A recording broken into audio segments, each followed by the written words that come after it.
Lakes are living creatures.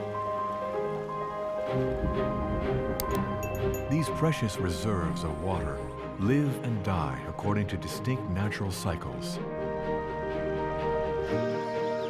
Their peaceful waters seem dormant, yet they teem with mysterious life. Lakes only reveal themselves to the men and women who take time to patiently linger beside their shores. Together, we are going to discover their secrets.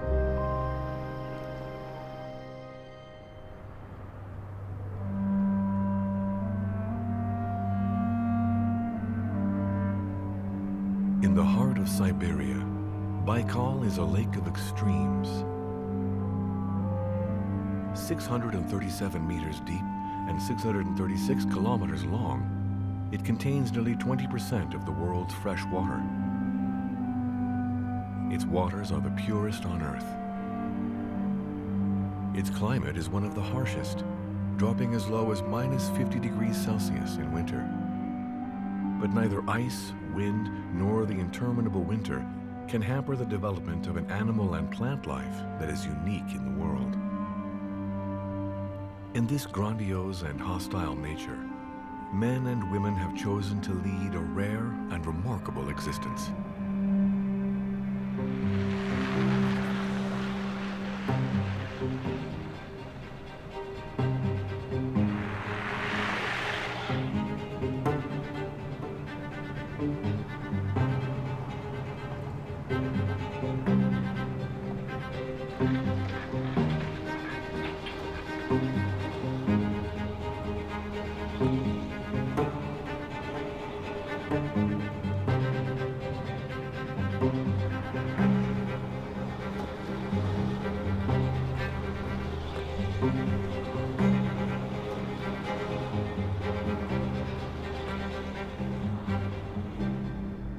Located 1,500 kilometers north of Mongolia, Baikal lies right in the heart of Asia.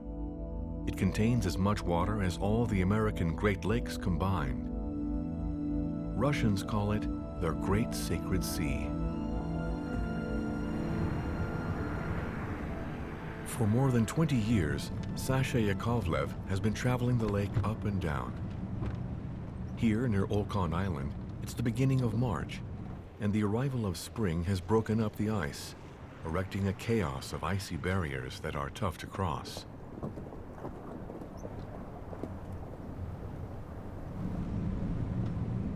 Sasha transports goods and often provides the only link between the lake's inhabitants.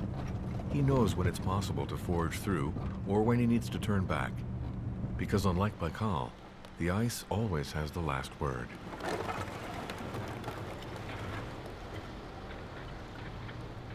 Even when it's over a meter thick, the lake's ice remains alive, subjected to powerful internal forces. Huge blocks of ice collide, long cracks form, and actual walls rise up.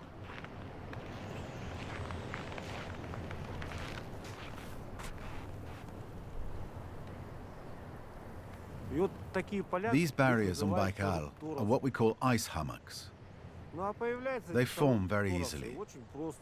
When the lake starts to freeze, the layer of ice is torn up and carried by the wind.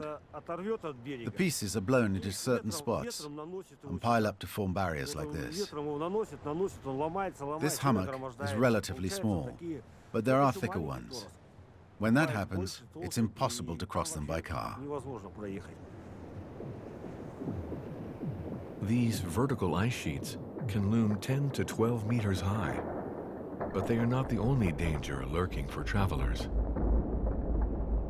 Fractures can appear and stretch for several kilometers.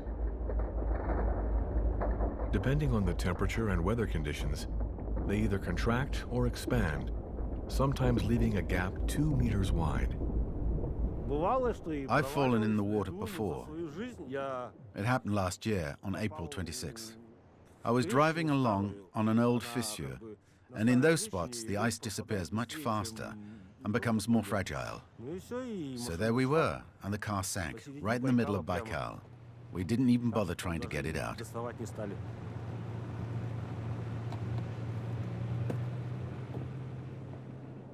Very few people live along the shores of this immense lake.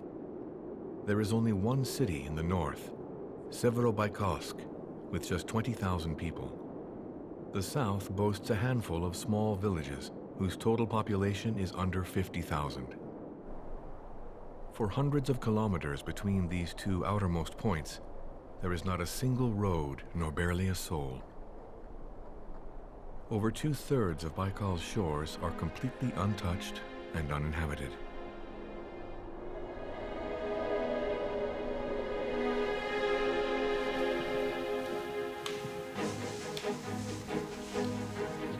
This pristine environment is home to a host of animal and plant species, some of which are found nowhere else on Earth. How did such rich biodiversity develop? How do these animals manage to survive? And what is their relationship with Lake Baikal?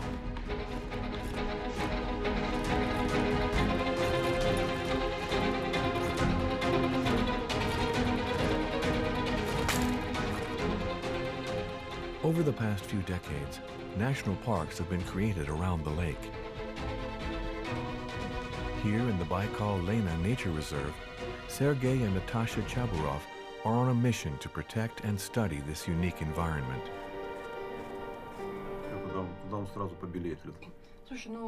Natasha is a biologist. She could have got a job in a lab in Irkutsk, but she has chosen to live here with her husband in a cabin that measures only 12 square meters. Sergei is one of the reserve's forest rangers.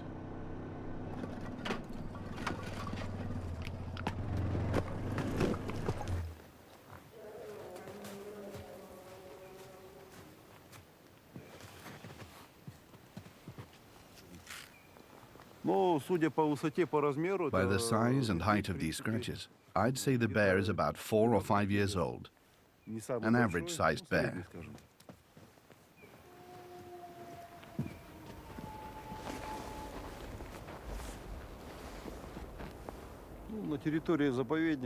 The animals you find most frequently throughout the reserve are roe deer, sika deer, reindeer, moose and mouse deer, which are all ungulates. And for carnivores, you find brown bear, wolverines, wolves, lynx and foxes, of course.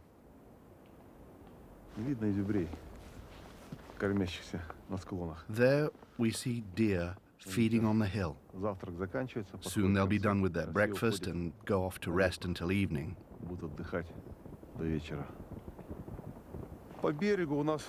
I think along our coast there are about 300 deer within a territory that stretches 110 kilometers long. While Sergei tramps through the forest, Natasha takes samples each day for the reserve's biological studies lab. Because Baikal's underwater life is just as rich as that on land. Though the lake's water is very cold in winter, it is still home to countless species. My job is to study lakes, or more specifically, zooplankton, which I've been studying for 20 years. This zone hasn't been studied much by hydrogeologists, so it's a bit like virgin territory. Here in Baikal, these planktonic organisms are what make the water so clean, particularly the crustaceans, and notably the Epistura baikalensis. This tiny organism is what allows us to call Baikal a self-cleaning lake. All these sponges and Epistura filter the water and keep it as clean as possible.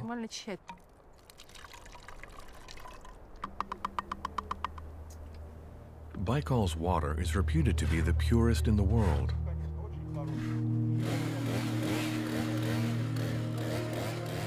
Scientists have long wondered how the lake manages to rid itself of impurities.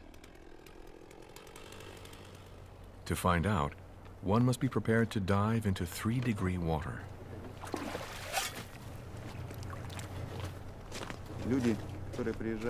People who come to Baikal, who live in Irkutsk or its outskirts, think there's not much life here. But actually, if you just lift a stone very gently, you realize it's teeming with life. Насколько под камнем просто бурлит жизнь.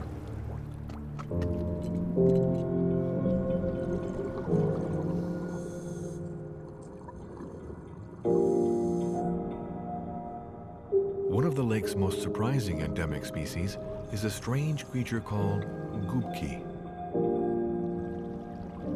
They almost look like water plants the way they flutter in the current, but gubki are actually primitive animals, freshwater sponges with no organs. Their vivid green color comes from the algae they live in symbiosis with.